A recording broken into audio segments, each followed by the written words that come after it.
Hi, everybody. Veronica Cole here. Uh, okay, I wanted to see who might be on right now. Veronica Cole here. Um, if you're on, just please say hello and let me know that you are here. That would be a good thing for me. Um, yeah, I think we're all okay.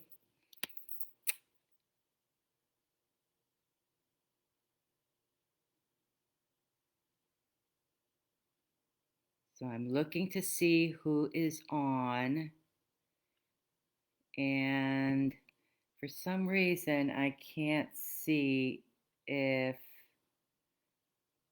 I can't see the comments, but I know people have to be on here somewhere.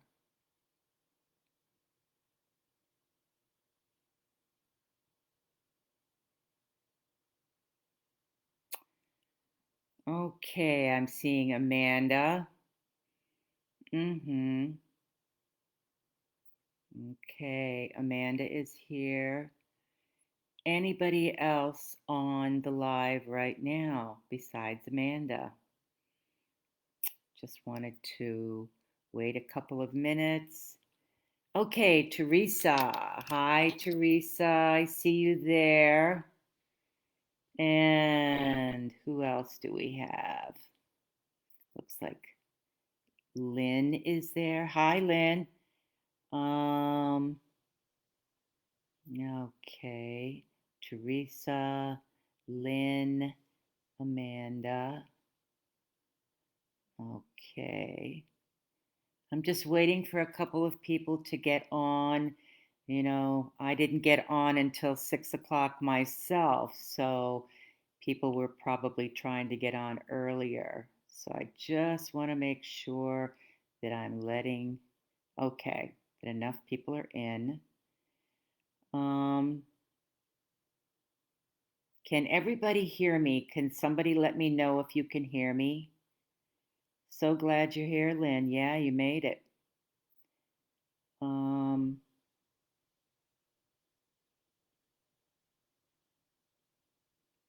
Amanda, can you hear me?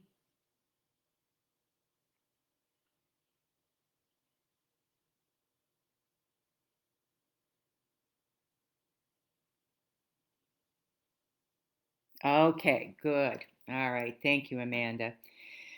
All right. Hope my face isn't appearing way too big here because it looks like it is.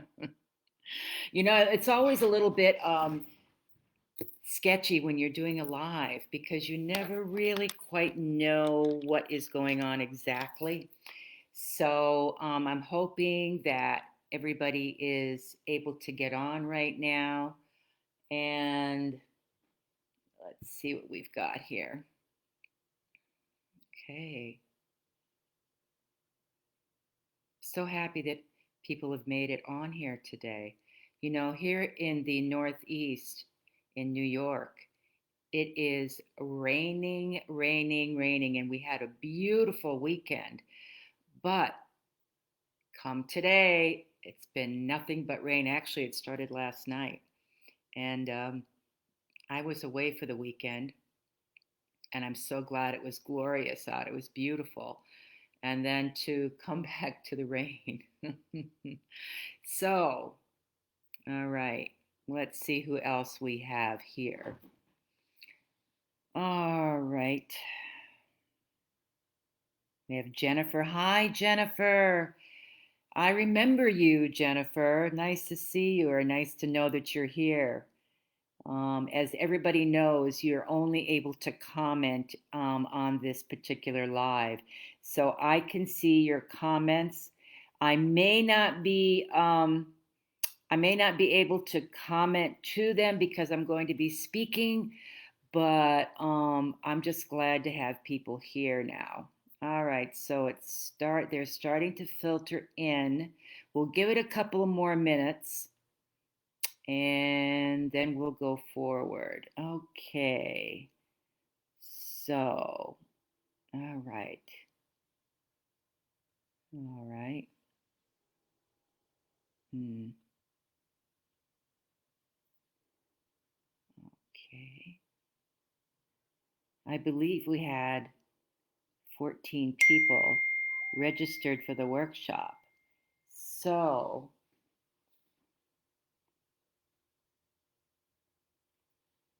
okay. So that's what I'm hoping, that I'm going to get a few more people, since there were several that were registered. Okay.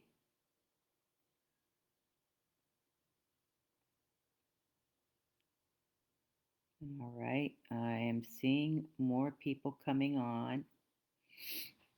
All right. And the reason I wanted to wait a little bit is because what we're going to talk about, sacred alchemy at first. And it's such an important part, it's a foundational part of the work that I'm going to be doing. And I want to make sure that people understand what I mean by sacred alchemy when it comes to loss and trauma. It's very, very relevant here. And if we people miss this, of course, I think they can see a replay. All right, so more people are coming on. We're doing good. Okay. All right.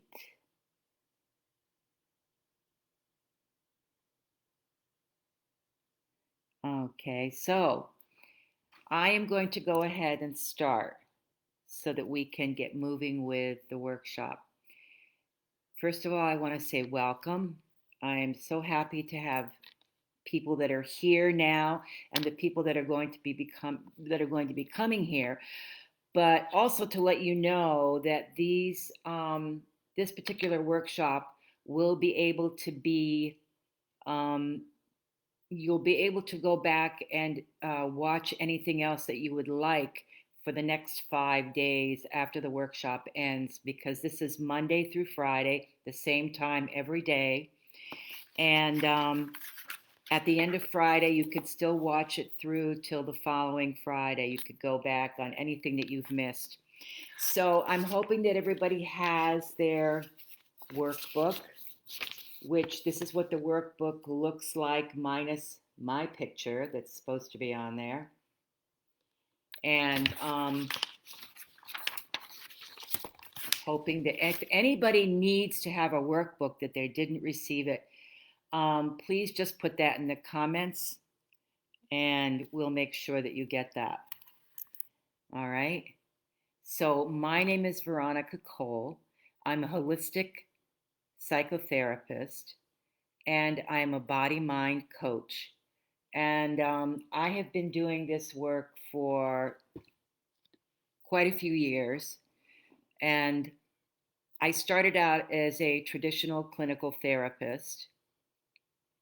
And I came out of the closet about my work roughly, I think, 12 years ago, because I really was not interested in continuing to diagnose people.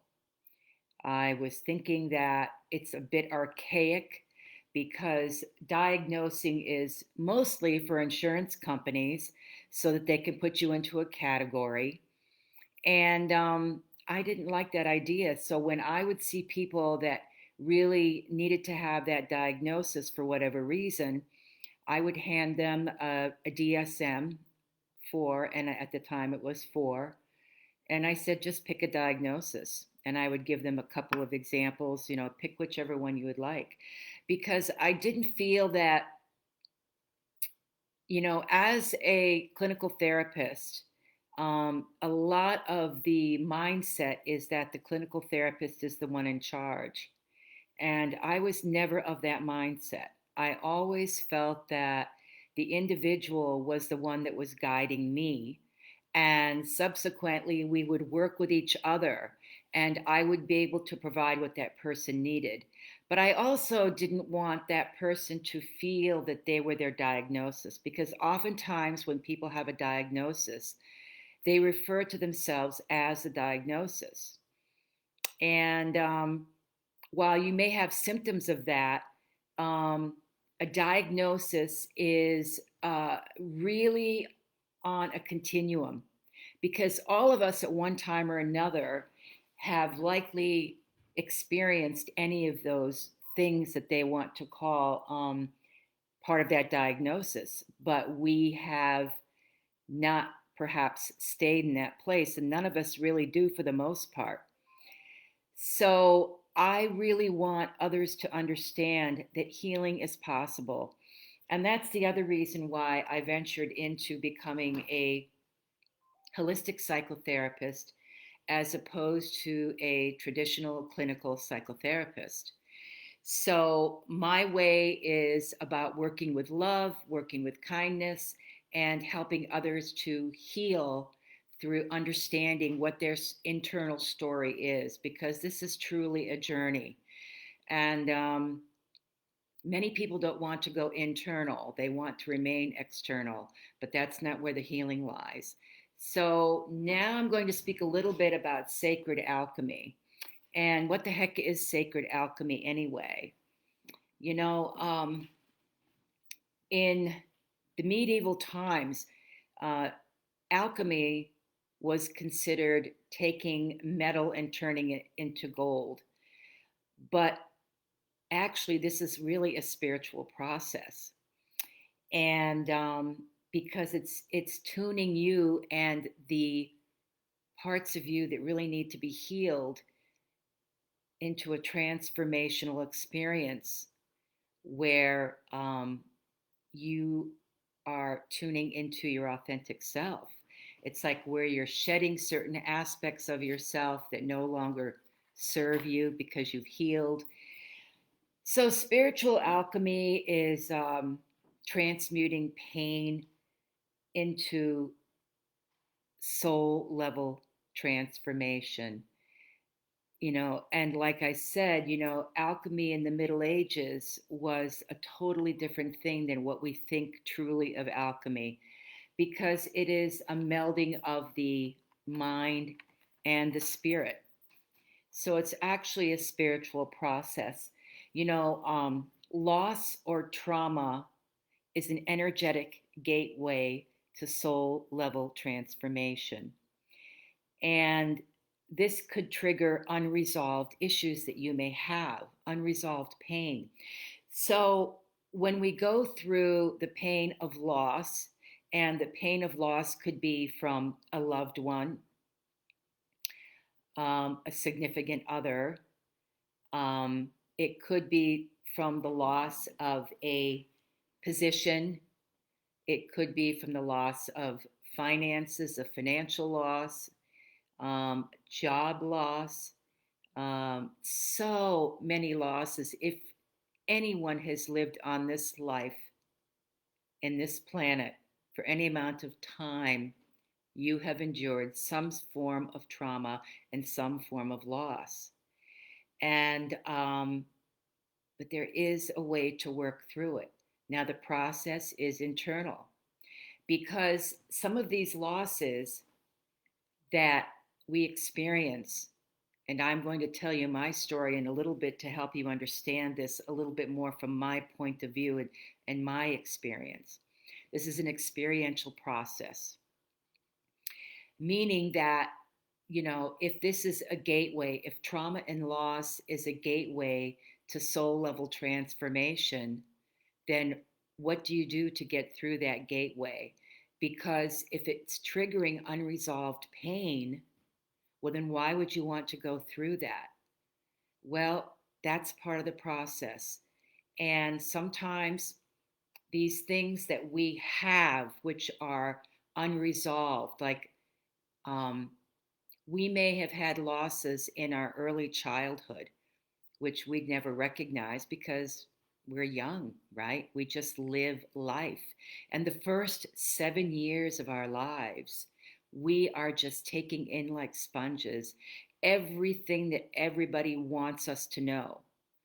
And we have perceptions on that because we're individuals. Well, so we will develop particular perceptions about what people are telling us, and telling us about uh, how they think that we're behaving, or how they think that we need to be doing something, or it's a myriad of things. So that early 7 years is so critical in terms of the wounds that we're going to walk away with and the experiences that we're going to come away with as we grow into our adolescence and then subsequently adulthood. Some of these things just remain buried for years. And psychic pain uh, can be deep. And also, it's not within our consciousness to really know that that's what's happening to us. But one of the signs of knowing that there is something deeper going on is just because we will be depressed, we have depressive symptoms, or we'll have anxiety. And, you know, only when it's released and transmuted can you truly heal. Now, that healing is, like I said earlier, absolutely possible, but we have to be willing to go through the journey of releasing that emotional pain. And, it is not always as horrible as what some people think, but it breaks open your heart. And breaking open is how you break through to your next level, to your core of who you are, to the soul of you. And it comes with all kinds of gifts. Now, nobody wants to think of breaking through and having a broken heart, that's going to take you to gifts that you're going to want, because we think of pain and we think that we don't want that. But in a loving environment with someone who is not pushing you, but someone who is a guide and a loving guide and a compassionate guide, you can peel away many unhealed parts of yourself. And that gradual peeling away is where that divine essence of you finally gets to, because it becomes part of your heart. So, this soul work is really heart work. And that's what Sacred Alchemy is. It's all about the heart, it's all about heart healing. What you're doing when you go through releasing pain and going through this process, it's actually a life, death, and a rebirth cycle. It's a metaphysical occurrence and it's experiential, meaning that you will actually be going through the process and coming out on the other side of it with a healing and with new gifts and with new aspects of yourself that you never knew existed until this time. This metaphysical gift or gifts liberate you, and they liberate you from your past, and they transmute your pain into this transformation. There is nothing like it. And when you allow yourself to have this experience, like I said, in a safe, compassionate way, your life expands and it becomes much bigger, because what you're doing is you're taking the wounds that have been either inflicted upon you or that you have endured because of your loss, and it helps them to heal. And in the healing, some of those things that you may have thought when you were younger and that you maintained as you grew older, you begin to realize that you're not that type of individual anymore, that you're much bigger than that. You expand much more than that. And it is something that when you do allow yourself to have it, you have a consciousness shift, which is a perceptual shift. Sacred alchemy occurs through the act of love. It's not through being harsh. It's not through being punitive. It's not through this thing about tough love. Sometimes people translate that to mean that you have to be really uh, punitive. You have to be mean spirited. You don't have to be any of those things. But what you do need to have is a tribe of people or a group of people that really understand and get you. And that's why it is so important when people become aligned with a community of people that get them, that have either experienced the same thing or they have a greater understanding because they're met with love. Um, People feel safe enough to feel. And that's a lot of what my work is about. It's helping people to heal through safety measures, through understanding, and there are no things such as punitive, you're not good enough. Those are all voices of childhood from our wounds or past wounds. You may have been terribly wounded as a child, but it doesn't emerge until you have a loss, let's say, as an adult. And that was what happened to me.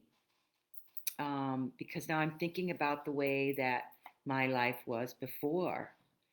So I am going to share a little bit of my story with you so that you have an understanding of my journey through this loss.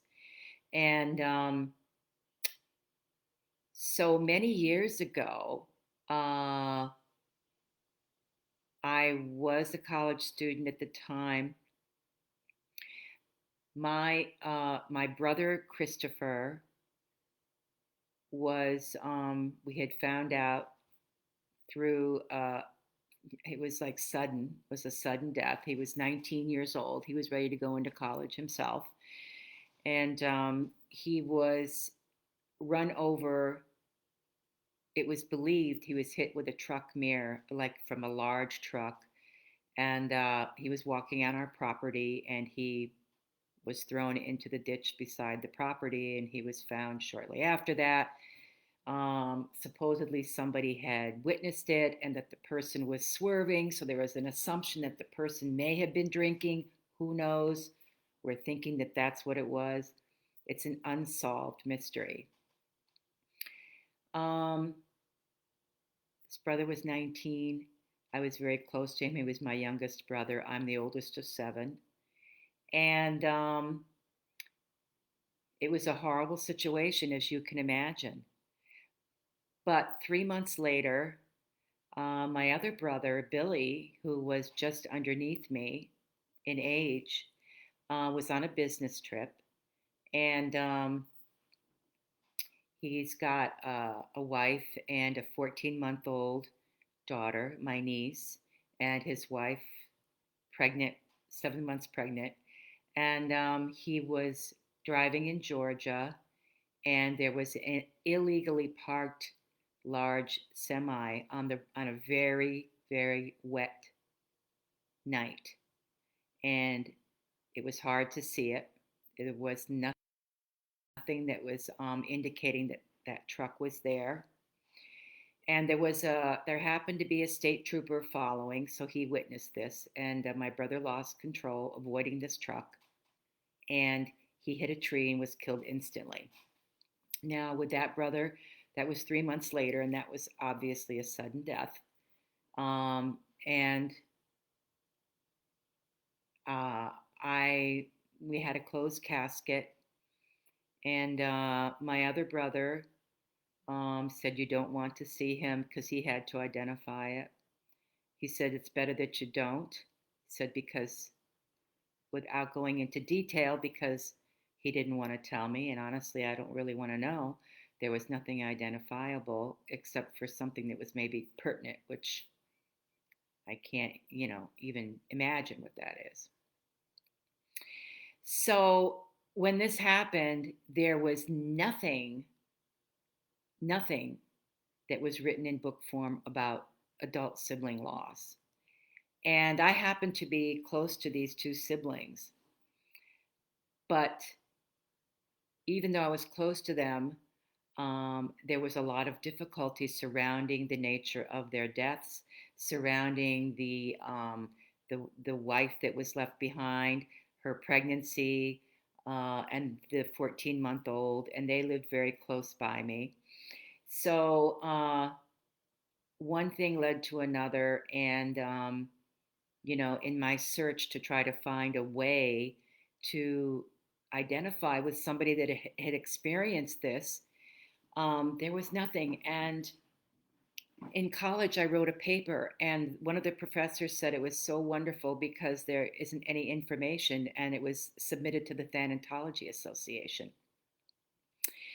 And I was in, I really had a very strong spiritual bend in my life outlook. So I was very enmeshed in that kind of thinking, and it's not religious, but it's spiritual.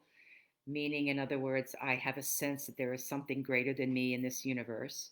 Even though I was raised in a very Catholic home, I veered away from that when I was 19 and expanded my life with other cultures and other types of thinking.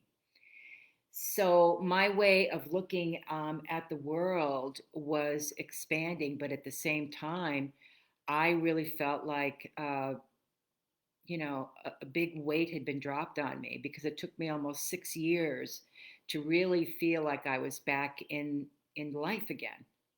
Now I was working. I went back to work. I went back to school, and I was doing all of that. But I had a lot of repercussions. I kept thinking that I was seeing my one brother in particular in places. I would go up to people until I got close and realized that he wasn't there. There were just numerous instances, and um, I started to sense that, first of all, nobody wanted to talk about it, not even my siblings uh, that were left behind. Somewhat, but not very much. I could never get into a deep conversation with them. And I realized that as kind as people were, once the funerals were over, that was it. So there was nowhere for me to turn, but I needed people to identify with and talk to. So years later, I became a psychotherapist.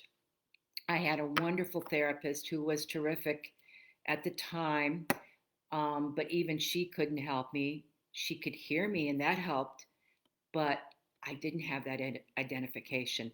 So I started to write articles about adult sibling loss. And then I also um, started to uh, develop workshops. Now, in the middle of all of this healing, I had abandonment issues that were paramount. But this abandonment issue, of course, my brothers leaving me at the ages that they did, and 3 months apart was traumatizing enough. But I had an abandonment issue that had never been healed from my father, who had left us when I was a very young little girl.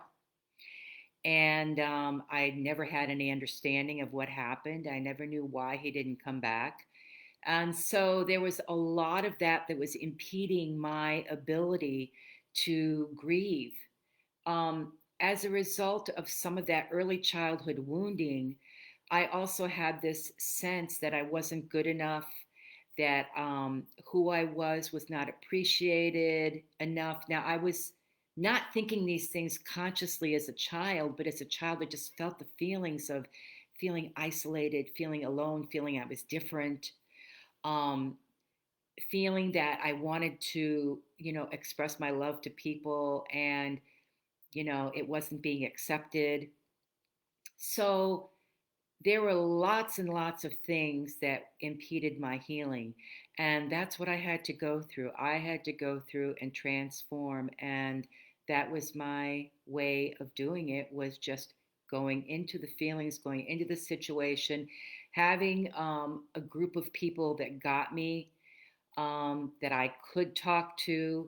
And I am very, very grateful for that experience because it changed my life.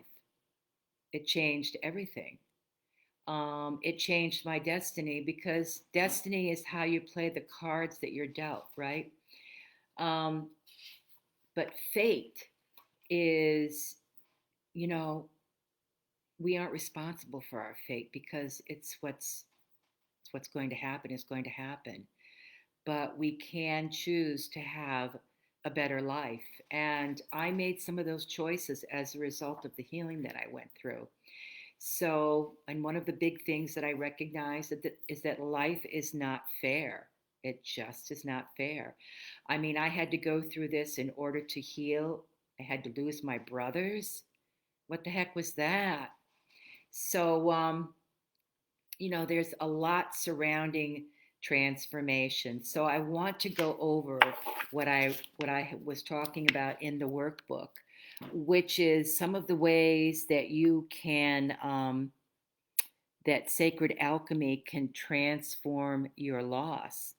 And one of the ways is um, through going through the process and going through your feelings, acknowledging them, not just saying it intellectually, because this isn't an intellectual experience. This is experiential, meaning that, the intellect is one thing. It's just like a machine that is helping you to understand certain things in yourself, the ego, that part of your ego.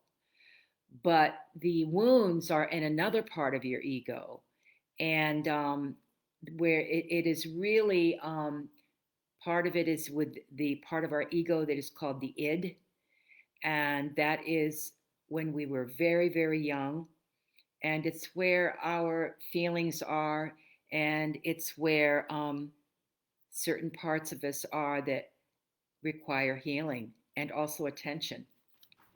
So, and that's why children cry. It's to get your attention. So I have known of people that cried and nobody came to take care of them. They said, let them cry it out. That used to be a very big thing, is to let babies cry it out. I'm not an advocate of that. I wouldn't recommend it for anybody. And it's very sad to think that somebody could be crying and that you wouldn't address it, right?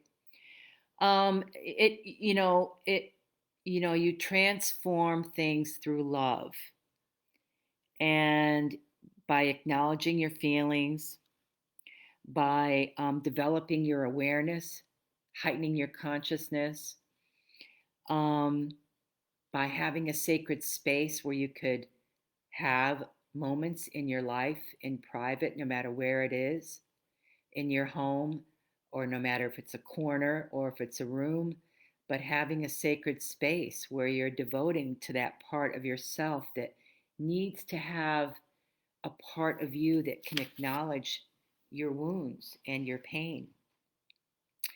So, this is part of transmutation, and it is absolutely necessary if you want to work through and you want to have a transformation that frees you from the shackles of your past. And like I said, your loss uh, can trigger other losses in your life, whether it be physical losses from a person that you loved, or whether they be losses from something else, like a job, like your childhood, which is a big one, uh, abandonment from a parent, or from, let's say, a friend. Uh, there are all ways that we can experience loss and abandonment. So, just some of them, and I don't want to take up too much time just going over this and over this, because I could spend forever on it, because it's a favorite topic of mine. But I want to go on and help you to understand, why is loss so difficult?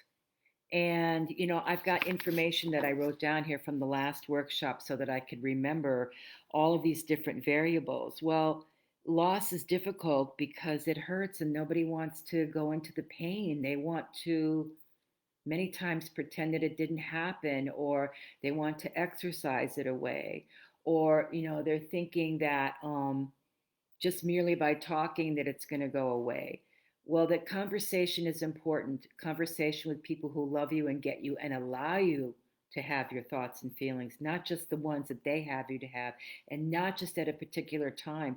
When I was going through one of my losses, I had a wonderful friend who has since died from ovarian cancer.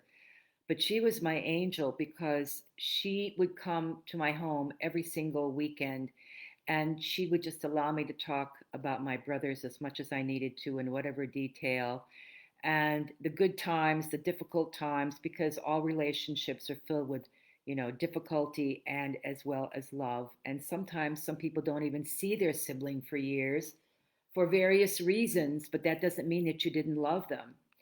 And so, there is so much about loss that, we're thinking that we don't want to go through all this stuff in order to be able to heal. But we become isolated at times. And we feel that, at the heart level, we want to be able to feel freedom again. But the reality is that if you cut off any of your feelings, you're cutting off a portion of all of your feelings. It's not just one feeling that you're eliminating.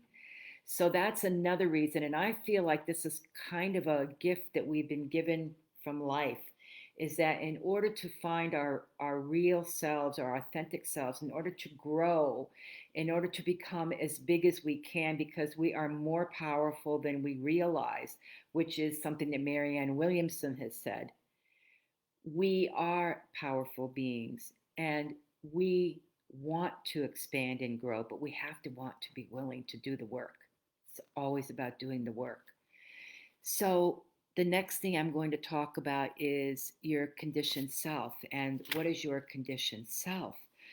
Well, your conditioned self is the part of you that, especially for the first 7 years of your life, where people have said things to you and done things in a way that's allowing you to know, that's telling you that this is what they want you to do or be, because this is all that they know too, right?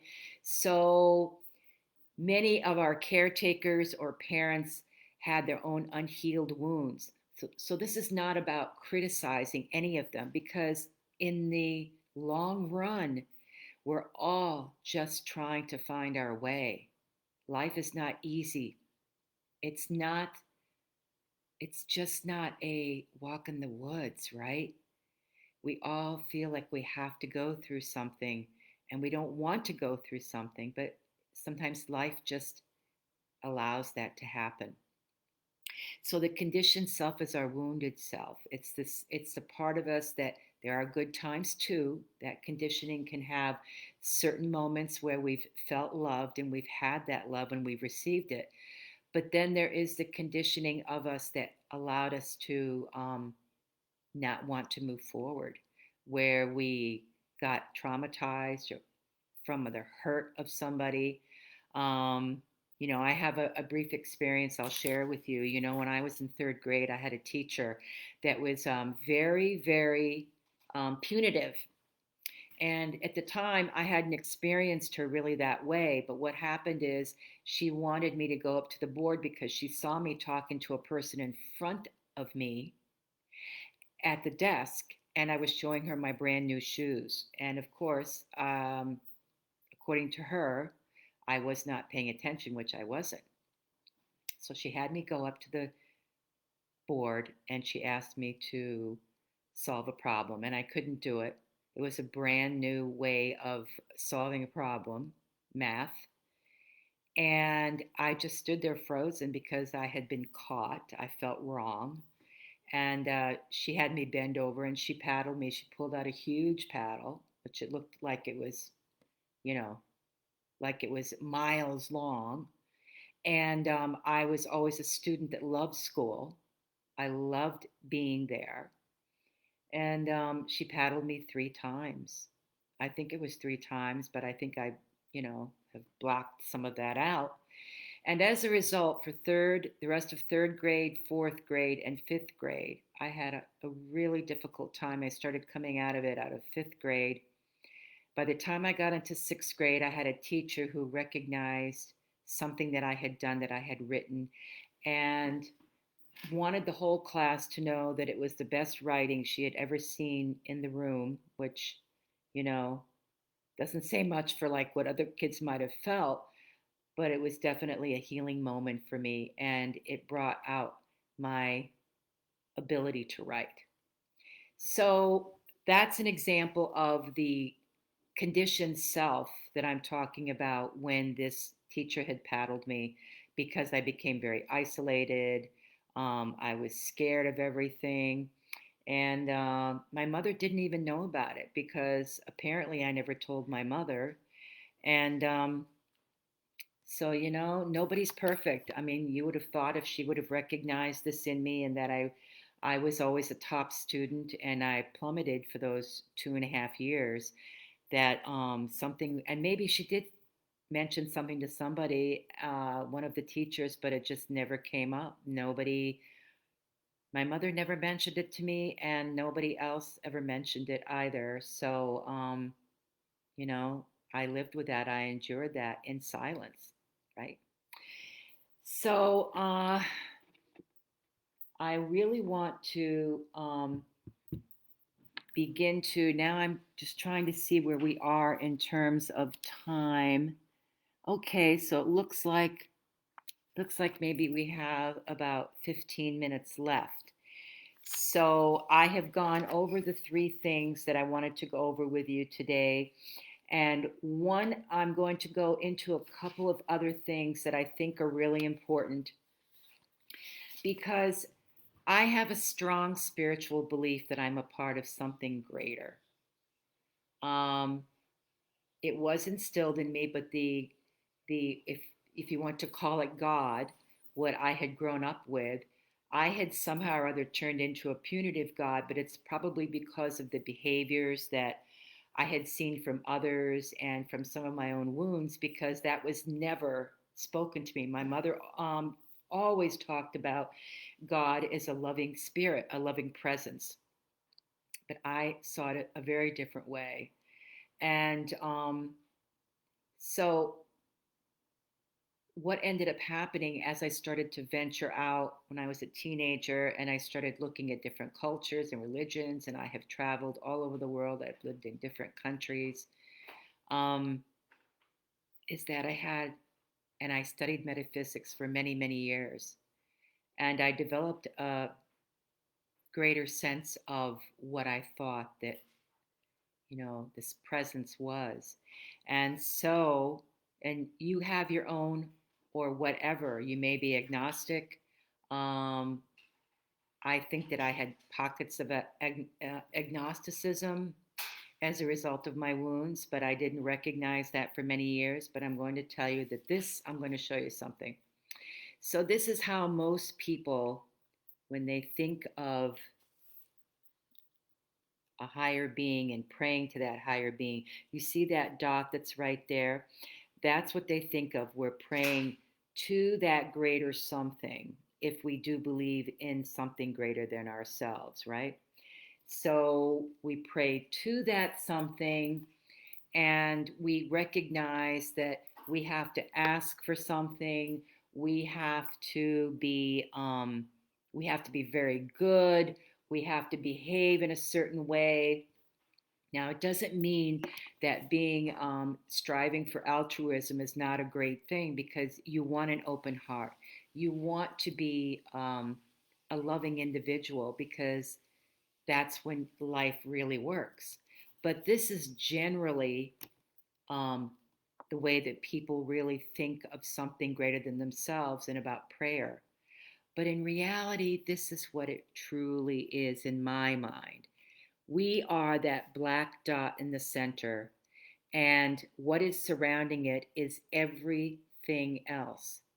That's everything. So there is, in my mind, no place where spirit is not. And you could call it spirit, you could call it God, you could call it the divine, you could call it Shiva, you could call it whatever you like. You could call, I've heard it called many different things. You could call it nature. But I know for a fact that there is something greater than myself that exists. And as a result of understanding that, the spiritual aspect of that has filtered into my life in ways that are remarkable because I know that it's my tuning into that greater part of me. Now, remember, I'm a mind body coach and I'm a holistic psychotherapist. So I work with the mind, body, and spirit, meaning all parts of us, not just the mind and not just the body. But we do need to put all of that together because we're whole people. We're not just a part. We're not just we're not just one thing. We're not just our feelings. Those feelings come from somewhere. They come from experiences, right? And we're not just our emotions because sometimes emotions are not reality. We think because we feel something that that's the way it really is. Well, that's a very young way of thinking, but it depends. Are you feeling with the wounded part of yourself, the conditioned part of yourself, or are you feeling with something greater and love in your heart? I think there needs to be a distinction. And we can get distinct about it. We know when it's the conditioned self and when it's the loving adult part of us, which supposedly, if we've reached a certain part in our lives where we have worked through that, we know when we're acknowledging the loving adult in ourselves or whether we're paying attention to that conditioned, punitive, difficult part of ourselves, which just doesn't want to give us a break, wants to make us feel bad. Whenever we start feeling that sense of wanting to uh,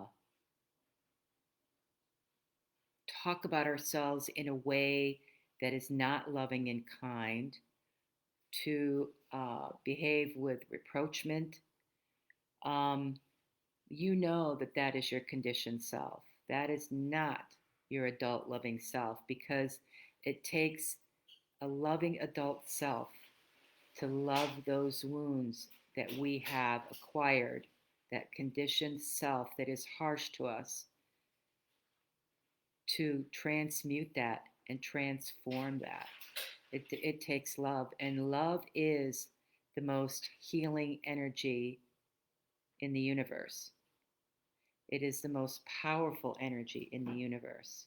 And to me, that love is spirit, but it's also, I can look outside and I can see nature, and I see nature in all her glory, and I know that that was created by something greater than myself. I know that the plants that are in my home are here because of something greater that created them.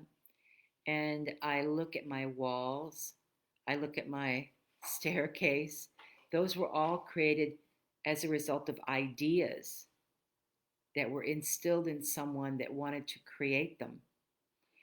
I mean, even the computer that we're on right now, and I believe that, you know, oh gosh, all of a sudden I've forgotten his name. The guy that was the Apple person, Steve. Anyway, you all know who I'm talking about. I'm just getting a blank on it right now. But his ideas were divinely inspired too.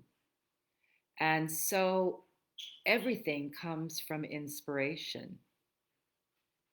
Everything comes from this PowerPoint of having this sense that you want to do something different or better. And we all have that inside of us. We all do. We all experience all of these wants and needs, but oftentimes we just don't want to think about it anymore. We'd rather not go to that place because our wounds stop us and say, don't be silly. Don't be silly. You don't want to be doing that right now. That's not for you, even if it's not incredibly harsh, but it wants to stop you from living a greater, more love filled life. And again, like I said before, I never would have thought in a million years ever that I would ever heal from the losses of my childhood and the losses of my two brothers. Um, Plus, I had a very severe illness when I went to India from a parasitic infection where I almost died. And it took me several years to be able to walk and to do the things that one needs to do to move forward. So I am a walking miracle, like all of you are. We're all walking miracles. We have all lived a life. Some of us, you know, may look like we have had more of our fair share than others, but we all have so many things that we have to work through and mindsets that we have to allow ourselves to uh, work through, and perceptions that we want to expand and we want to change. And I'm here to tell you that you can't limit yourself. I mean, you can, obviously, because we all have free will. You can just tell yourself that you don't need this or you don't need that, or, well, it doesn't matter that this person has left because I'm telling myself that I wasn't that close to them anyway. But meanwhile, your heart is aching. We have to pay attention to that disconnect, because the reality is that disconnect is telling you that you need to go someplace within. And a lot of people deny a lot of their sadness and a lot of their ways of healing, can take a back seat because of the various messages that we have had imprinted upon us, and that we can't even allow ourselves to experience the joy of what something else could be offered to us, because we're stuck in that place where we just can't go there. We just cannot go there. And if we're going to stop ourselves from moving forward, well, then we can live a life of wishing and hoping that maybe something will change, maybe someday something will change. But you know what? The only way it's going to change is through your action, because your action is the only way that you're going to bring about a change in your awareness, a perceptual change, because that's growth. You know how your body grows, right? You can grow from being a newborn to what you are now. Well, that was a process, right? Your cells had to work together, everything in your body had to work together, and it was just a natural progression for you to grow up and to become who you became physically. Even now, mentally and emotionally, we can become stagnated through experiences. And that's the wounds that I'm talking about. We can become stagnated, and we can become less than who we are truly meant to be. And the only way you're going to know who you are truly meant to be is if you allow yourself to experience the joy of working through and releasing some of these deep seated issues. And like I said, it's done with love. It's not about pummeling somebody into seeing something. It is really a process. Just like physical growth is a process, emotional growth is a process, spiritual growth is a process. All parts of ourselves, they don't grow equally. But they can continue to grow. And we do have that opportunity to expand ourselves as we grow. And so, the message that I really want to leave all of you with is that whatever your pain is, whatever your loss is, whatever you are experiencing, just know that you can take the extra step to maybe think of a possibility. Maybe you're not ready yet to expand who you are, but think of the possibility of you doing that and what that could possibly mean to you. Are you a possibility thinker? Because if you are a possibility thinker, that means you're a dreamer.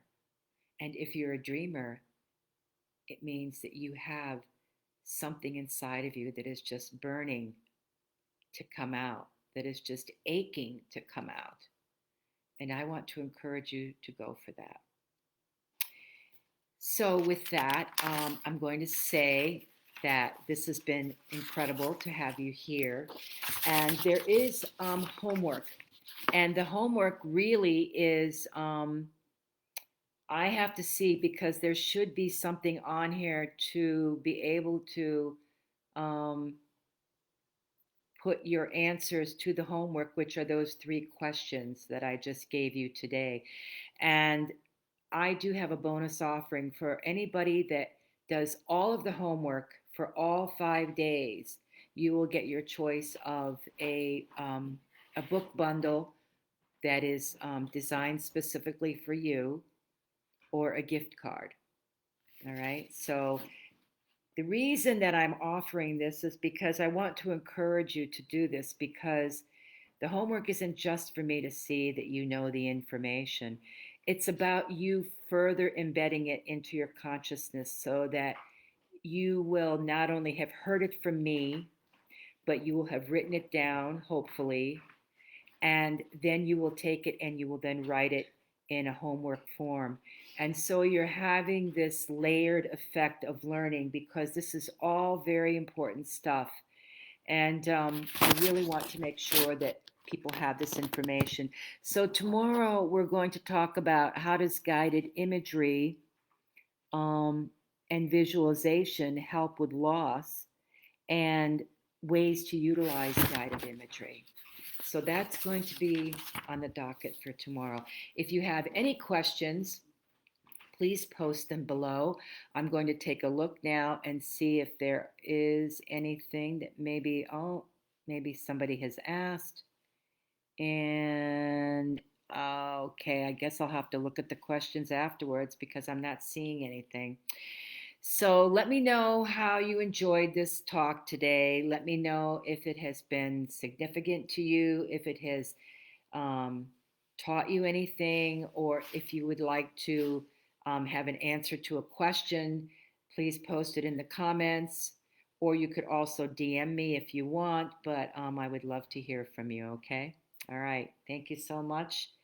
Be well, and I'll see you tomorrow, same time. Take good care. Bye bye now.